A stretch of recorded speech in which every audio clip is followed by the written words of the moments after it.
I shouldn't stray too far. Dane and Paimon still aren't back.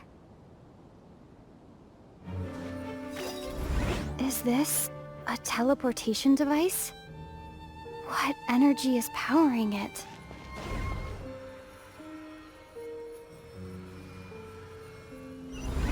Huh? How did I get on the ceiling? Did the room turn upside down, or gravity itself? It seems like I need to find a place to insert the rune.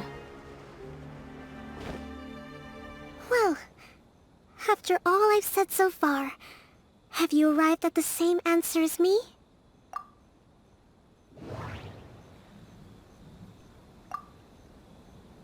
Every nation Kirara visited had a parcel sent to Sumeru.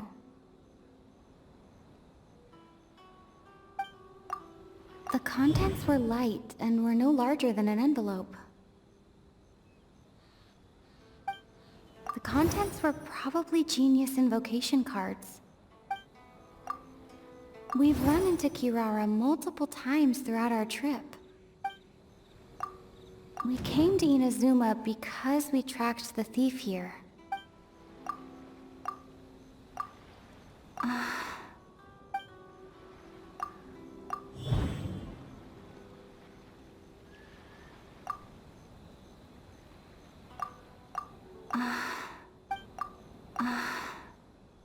There doesn't seem to be any more leads.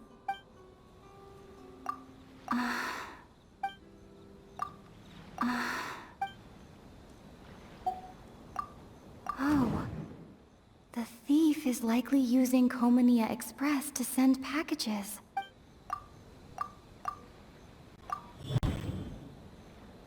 Kirara's deliveries contain the treasure chest card backs. Does the defendant's side have any objections to Lady Farina's description of the events? The key to refuting Lady Farina is the order of events. What Linny experienced and what he saw. Linny did not take part in the underground altercation. He only witnessed traces of the aftermath. Seems this won't produce a particularly effective rebuttal. Linny went to the room that contains the Oratrice's core. This is the actual truth.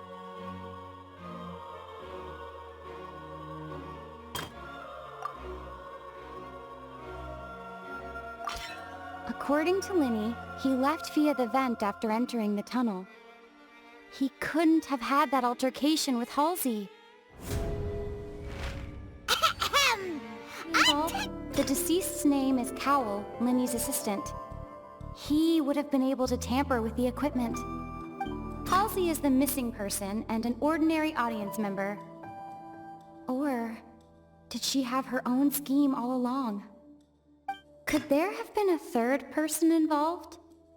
Is that really a possibility? Let's hear your reasoning then. What I must do next is recreate the truth. What Cowell did, and how he went from would-be perpetrator to victim.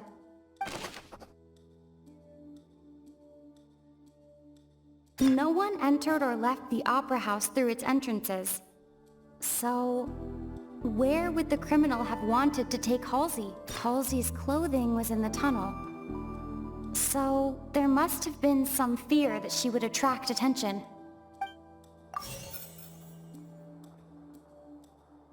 The sound we heard may have come from a clash between the missing Halsey and the criminal. Linny was not in the tunnel at that moment, which gave our criminal ample time. It would have been tough for both people to fit into that vent. They would likely have bumped into Linny as well. The vase was not broken by chance. It was used to cover important evidence. The water. The rope that strung the water tank up was lit by the fireworks and cut. As such, the focus here is on the water and not the tank. Now it seems like the hook rope was not meant for another magic trick, but was instead some form of triggering mechanism. I remember remember there was something else within the inner layer of that box. Lynette was in the magic box on stage the entire time. Did she have something to do with this? The water from the primordial sea should already have been prepped before Halsey entered the magic box. Am I right, Mr. Linny? We've used up all the evidence we collected. There's no way for us to make a rebuttal here. Is this the end of the road? This time, we need to tell the entire story from Lily-Ann's perspective. The strange sound wasn't from a fight. It was Lily-Ann's attempt to break out when she was frightened. The flower vase was not broken to cover anything up, but was smashed during the struggle between Lily-Ann and Cowell. Lily-Ann was afraid that she would be recognized if she left, so she changed clothes and hid, biding her time. Just what one might expect of an experienced thief.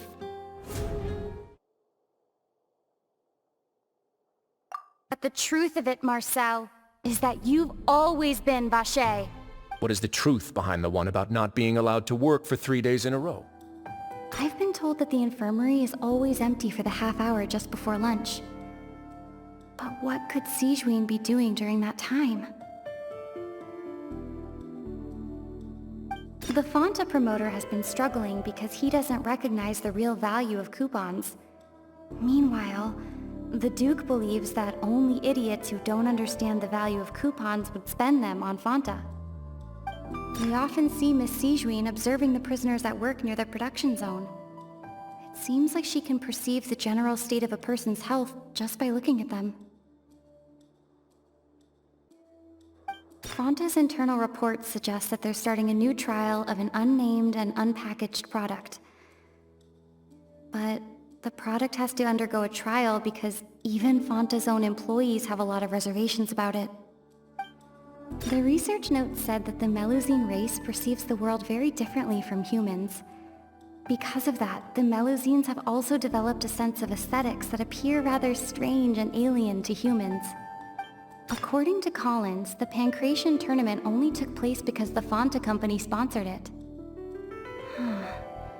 The company must want a return on their investment as well. Me of a crime. That's true, but my charge here is unrelated to your conduct as an Archon. Instead, I would like to charge you as a fraud who's never been the Archon in the first place. Wait, what was that?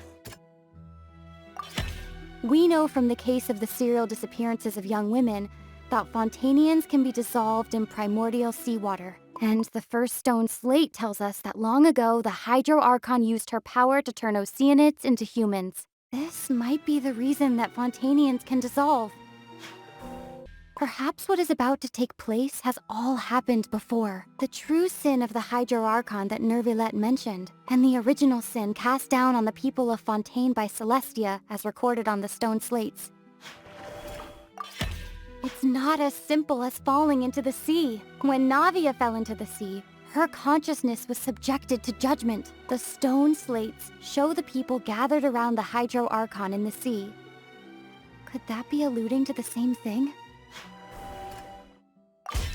The prophecy from the stone slates found its way into society, but not many people believed it at first. The fortress of Meropide was nearly flooded with primordial seawater, which we know can cause Fontainians to dissolve. It seems increasingly likely that the prophecy may come true. If we hadn't dealt with it in time, things could have gone very badly. It was both dream and reality. If we're talking about a true culprit, that could only be that thing inside the primordial sea, right? The truth, the original sin, the trial, and the root cause of the disaster.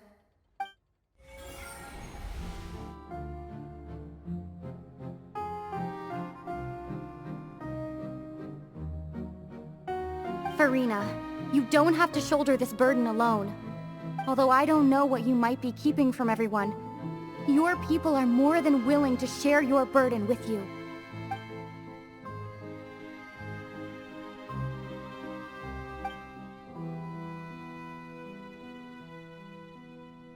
share my burden.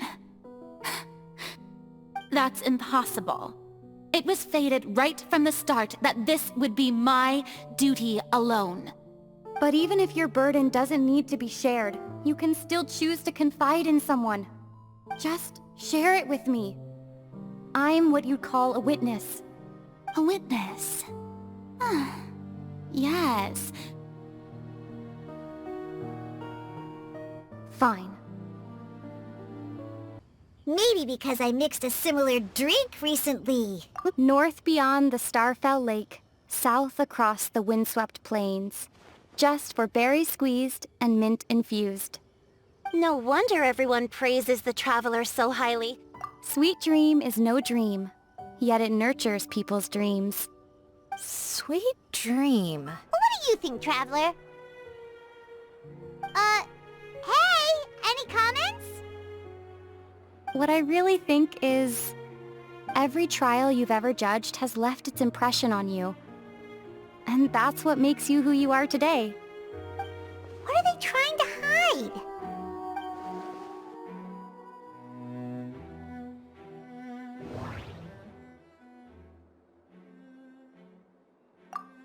The hats are definitely being used to hide a secret. But there's nothing wrong with the hats themselves. But if there's nothing on her head, why did Avise feel the need to remove her hat? From the way Dugier acted, he must have known from the beginning that we wouldn't be able to find any evidence.